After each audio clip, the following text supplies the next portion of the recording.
Welcome friends. In the previous video we have started the second part of chapter of geodetic surveying. In that we have discussed regarding the laws of weight, basic definition. Today we'll start the next term, that is laws of accidental errors. After that we'll discuss principle of least square, and in the remaining time we'll try to cover determination of most probable value of quantity. So we'll start with the laws of accidental error. Investigation of observations of various types of accidental errors shows that it follows a definite pattern which also follows a law of probability. This law defines the occurrence of error and can be expressed in the form of equation. It can be expressed in the form of equation which is used to compute the probable value of probable precision of quantity. The most important feature of this accidental error, which are as first feature is small errors are frequent, means small errors tend to be more frequent than large ones, that is they are most probable. The second one is positive and negative errors have same size, so and same frequency. The positive and negative errors of same size have same frequency, or you can say positive and negative errors of same size happen with equal frequency, that is they are equally probable. Large, and third one is large errors occur infrequently, or it can be said that large errors are impossible. So these are the main features of accidental errors. Now this law of probability can be expressed in terms of curve which is called as probability curve. I have drawn this curve here. It shows that the size, the errors of frequency, before that I will introduce curve. This horizontal axis represents size of error and vertical axis represents number of errors. Now we can see that errors of size 0.2 have the frequency, particular frequency.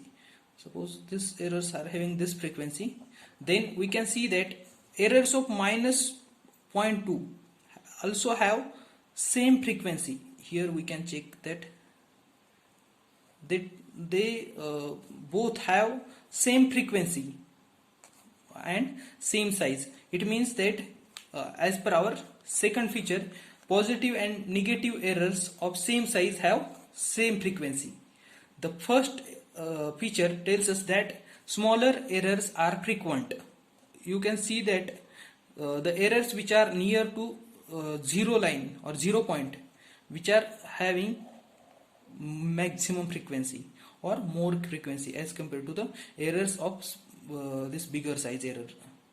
Okay, so this is described in the first feature, and the third feature is large errors are infrequent, or you can say that they are impossible to happen. So you can see that here this curve is becoming asymptote. Asymptote is a line which is parallel to the axis and which will meet axis at infinity. So in short we can say that they are nearly parallel lines. So it is becoming as asymptote, coming to near this horizontal axis, and based on this law of probability we have derived one formula, that is error for single observation. It is plus or minus 0.6745 square root of summation of v square divided by n minus 1, where v is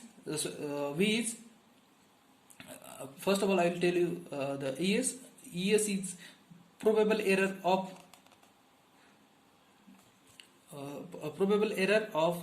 the single observation, probable error of single observation, and V is the difference between any single observation and the mean of series, and this n is number of observation in series. There is one more formula, probable error of an average. It is ES divided by square root of n. ES is error of single observation, and this is n is the number of observation in series. Okay, now we'll start next point, that is general principle of least square. It is found from the probability equation that the most probable values of series of errors arising from observation of equal weights are those for which the sum of square is minimum. I'll repeat that. It is found from the probability equation that the most probable value of series of errors arising from observation of equal weights are those for which the sum of squares is minimum. So to explain it in Marathi, I can say that जर एखाद्या व्हॅल्यूला आपण most probable value म्हणत असतो, तर त्या व्हॅल्यूसाठी रेजिड्युअल एरर्सच्या स्क्वेअरची जी summation असते ती सगळ्यात मिनिमम असते. तर ह्यालाच आपण डेमॉन्स्ट्रेट किंवा प्रूव्ह करून दाखवू शकतो. तर त्याचं प्रूफ आपण बघूया लगेच. Here we can see the fundamental law of least square is derived from thus according to the principle of least square, the most probable value of an observed quantity available from a given set of observation is the one for which sum of squares of residual error is minimum. Now here example is given. Here we have first of all we'll consider v1, v2, v3 as the observed value, and x is the most probable value. Then we know that x minus v it can be written as e1, x minus v2. Here it is most probable value minus e1, e2, e3 in this form. मग आपण आता काय करणार, ह्याचं पुढं arithmetic मीन calculate केली. तर मीन calculate केली तर ऑब्झर्वेशन कोणते आहेत आपले v1, v2, v3. मग हे n पर्यंत ऑब्झर्वेशन घेतले तर डिवाइड बाय n करण्यासाठी आपल्याला n मीन काढण्यासाठी डिवाइड बाय n करावे लागेल. ठीक आहे, मग असं करून आपण हे मीन व्हॅल्यू कॅल्क्युलेट केली. मग मीन व्हॅल्यू कॅल्क्युलेट केल्यानंतर वर जे ऑब्झर्वेशन आपण कॅल्क्युलेट केले तर त्यांचं समेशन घेतलं सगळ्याचं.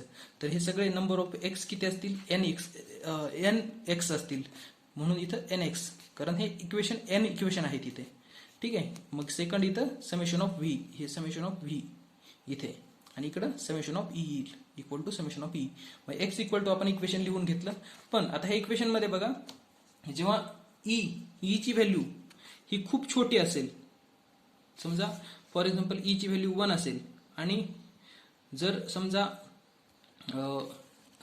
ई ची व्हॅल्यू 1 असेल आणि एन ची व्हॅल्यू जर 100 असेल, तर किती आन्सर येईल, 0.001, सॉरी 0.01 येईल. ठीक आहे, 0.01. तर आता जर समजा आपण इथे अजून एक शून्य वाढवलं तर काय होईल, 0.001 येईल. म्हणजेच काय, जसं जसं आपण इथं खालचं डिनॉमिनेटर वाढवतोय तसं तसा तो व्हॅल्यू 0च्या जवळ जातोय. ठीक आहे, म्हणजे निग्लिजिबल होत जातोय. तर तसंच इथे पण आहे, हा जो व्हॅल्यू आहे ई हा खूप स्मॉल आहे आणि एन हा खूप मोठा आहे, त्याच्यामुळं this is nearly equal to 0 and it can be neglected.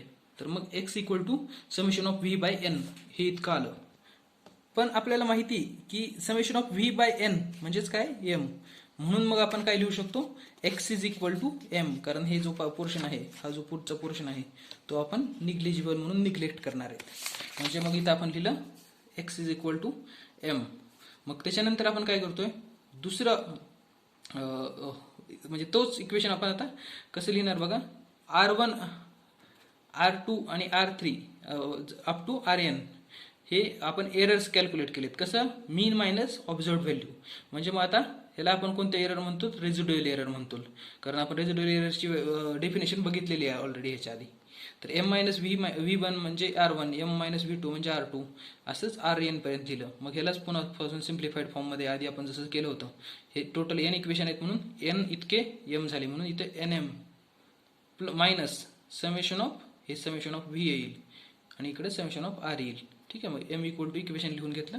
आता हे लिहून घेतल्यानंतर मग आपण आता दुसरी व्हॅल्यू अशी कोणतीतरी कन्सिडर करणार आहेत की जे अदर दॅन m आहे. तर मग हेच the sum of residual error equal to 0 and the sum of plus residual equals to sum of minus residual. Now we'll consider let n be any other value of unknown of the unknown other than arithmetic mean. आता आपण हे काय करणार आहेत, n म्हणजे अशी value consider करणार आहेत ती अदर दॅन m आहे. ठीक आहे, अरिथमेटिक मीन सोडून दुसरी कोणती तरी व्हॅल्यू आहे. तर आपण असं चेक करणार आहेत किंवा अरिथमेटिक मीन सोडून दुसरी कोणती व्हॅल्यू मोस्ट प्रोबेबल व्हॅल्यू असू शकते का. ठीक आहे, त्याच्यासाठी आपण हे इक्वेशन सॉल्व्ह करतोय पुढे. मग आपण पुन्हा सेम फॉर्मॅटमध्ये समेशन ऑफ हे इक्वेशन मांडले, R dash R1 dash R2 dash वगैरे असं लिहून हे मग आपण ह्याचं समेशन ऑफ ह्याचं पुढं समेशन घेणार. ठीक आहे, तर मग आता पुढं काय करतोय, squaring equation 4. Equation 4 is which one? This one. ठीक है, and adding we get summation of R square. Equation 4 बघा, summation of R square, summation of NM square plus summation of. तर हे आपण इक्वेशनचा स्क्वेअर केल्यानंतर, ह्या इक्वेशनचा स्क्वेअर केल्यानंतर हे सगळ्या इक्वेशनचा आपण स्क्वेअर केला आणि ऍड करतोय. आता हे ह्याचा स्क्वेअर m स्क्वेअर वगैरे असं सगळं ऍड केल्यानंतर हे असं येतं फॉर्ममध्ये येईल. ठीक आहे, मग ऍड करून मग पुन्हा खालचं जो हे इक्वेशन सुद्धा आहे ह्याचं सुद्धा स्क्वेअर करून ऍड केलं आपण असं कन्सिडर करतोय. तर मग हे त्याचं सुद्धा ऍड केल्यानंतर असं येईल. ठीक आहे, हे फॉर्म तुम्ही जरी सिम्पली बघितलं म्हणजे तुम्ही स्वतः करून बघितला तरी लक्षात येईल. फार सोप्या हे टर्म्स आहेत, यांना फक्त स्क्वेअर करून ऍड करायचे. आपल्याला हे रूल्स माहिती आहेत कसे स्क्वेअर करायचे, कसे ऍड करायचं. ठीक आहे, मग ऍड केल्यानंतर मग हे दोन इक्वेशन आपण जेव्हा कम्पेअर करतो तर तेव्हा हे समेशन ऑफ जे एम ची व्हॅल्यू आहे मीन, ती व्हॅल्यू आपण इथे सबस्टिट्यूट केल्यानंतर हा सिंपल फॉर्म मध्ये शेवटी जो इक्वेशन मिळतो आपल्याला, तुम्हाला मी दाखवतो इथे इक्वेशन. तो इक्वेशन अशा फॉर्म मध्ये मिळतो. हे बघा इथे summation of R square equal to वगैरे वगैरे हे असं इक्वेशन भेटून जातं आपल्याला. तर ह्याच्यामध्ये आपल्याला लक्षात येतं की summation of R square plus हा ब्रॅकेट आहे, म्हणजे ह्याचा अर्थ काय, हे समेशन ऑफ R स्क्वेअर हे काय होतं, मीन साठी कॅल्क्युलेट केलेल्या रेसिड्युअल स्क्वेअरची ऍडिशन होती. तर आपल्याला लक्षात येते की जेव्हा n हा अदर दॅन मीन व्हॅल्यू घेतली तर त्याच्या रेसिड्युअल एरर्सच्या स्क्वेअर्सची समेशन ही मीन व्हॅल्यूच्या रेसिड्युअल एररच्या स्क्वेअर पेक्षा कमी येते बघा, सॉरी जास्ती येते. म्हणजे एन ची व्हॅल्यू एनच्या म्हणजे एन च्या रेसिड्युअल एररच्या स्क्वेअरची जी समेशन आहे ती जास्ती येते एमच्या रेसिड्युअल एरर्सच्या स्क्वेअरच्या समेशन पेक्षा. म्हणून मग आपला जो प्रिन्सिपल ऑफ लीस्ट स्क्वेअर आहे इथे प्रूव्ह होतो. ठीक आहे मित्रांनो, आता आपण नेक्स्ट क्वेश्चन बघू, determination of most probable values. तर ह्याचं एक्सप्लेनेशन आता आपण बघितलेलं आहे ऑलरेडी की मोस्ट प्रोबेबल व्हॅल्यू म्हणजे कोणती व्हॅल्यू असते. ठीक आहे, तर ह्याच्या मी डायरेक्टली तुम्हाला मेथड सांगतो. तर direct observation of equal weights, direct observation of unequal weights, indirectly observed quantities involving unknown of equal weights, indirectly observed quantities involving unknown of unequal weights, आणि observation equation accompanied by condition equation. तर हे असे काही 5 टाईपचे आपल्याला problems विचारतात ज्याच्यामध्ये तुम्हाला most probable value of quantity calculate करायची असते. तर ह्याच्या आता आपण सध्याला टाइप्स डिस्कस करू. न्यूमेरिकल्स आपण उद्याच्या लेक्चरमध्ये डिस्कस करू. तर मग जो most probable error for single observation त्याच्यासाठीचे जे एरर होते न्यूमेरिकल होते ते न्यूमेरिकल प्लस ह्याच्यावरचे न्यूमेरिकल आपण उद्या डिस्कस करू. ठीक आहे, तर आज आपण टाइप्स डिस्कस करून घेऊ. तर first direct observation of equal weight. तर ह्याच्यामध्ये बघा जेव्हा कधी आपण मोस्ट प्रोबेबल व्हॅल्यू काढणार आहेत तर इक्वल वेट आहे म्हणजेच सगळ्यांचं वेट सेम आहे, तर मग अशा केसमध्ये आपण ह्याचं डायरेक्टली अरिथमेटिक मीन घेतलं, अरिथमेटिक मीन घेतलं तर आपल्याला जी व्हॅल्यू भेटते तर त्याला म्हणतो आपण मोस्ट प्रोबेबल व्हॅल्यू. सेकंड, जर अनइक्वल वेट्स असतील तर मग आपण काय करायचं, वेटेड अरिथमेटिक मीन घ्यायची. ठीक आहे, म्हणजे त्याच्या वेटनी त्याच्या ऑब्झर्वेशनला मल्टिप्लाय करायचं, सगळ्याच्या रिस्पेक्टिव्ह वेटनी त्याच्या ऑब्झर्वेशनला मल्टिप्लाय करायचं आणि डिवाइड बाय सगळ्यांच्या वेटची समेशन. तर मग हे असं आपल्याला भेटणारी व्हॅल्यू म्हणजे मोस्ट प्रोबेबल व्हॅल्यू असते. तर पुन्हा नंतर ह्या ज्या मेथड आहेत तर ह्याच्यावर आपल्याला प्रॉब्लेम सहसा विचारत नाहीत. ठीक आहे, तर लास्ट मेथडवर एक विचारतात प्रॉब्लेम, ज्याच्यामध्ये एक ऑब्झर्वेशन इक्वेशन दिलेलं असतं, त्याच्यामध्ये एक कंडिशन दिलेली असते, कंडिशन इक्वेशन दिलेलं असतं. ठीक आहे, तर त्याच्यावरून आपण त्याला नॉर्मल इक्वेशनमध्ये कन्वर्ट करून ते सॉल्व्ह करतो. ठीक आहे, तर मग आपण हे सर्व प्रॉब्लेम उद्याच्या लेक्चरमध्ये बघू. तर मग उद्याच्या लेक्चरमध्ये हा पोर्शन पूर्ण कव्हर होईल, म्हणजेच आपला हा हा जिओडेटिक सर्वेइंगचा जो चॅप्टर आहे तर तो उद्या फिनिश होऊन जाईल. थँक्यू.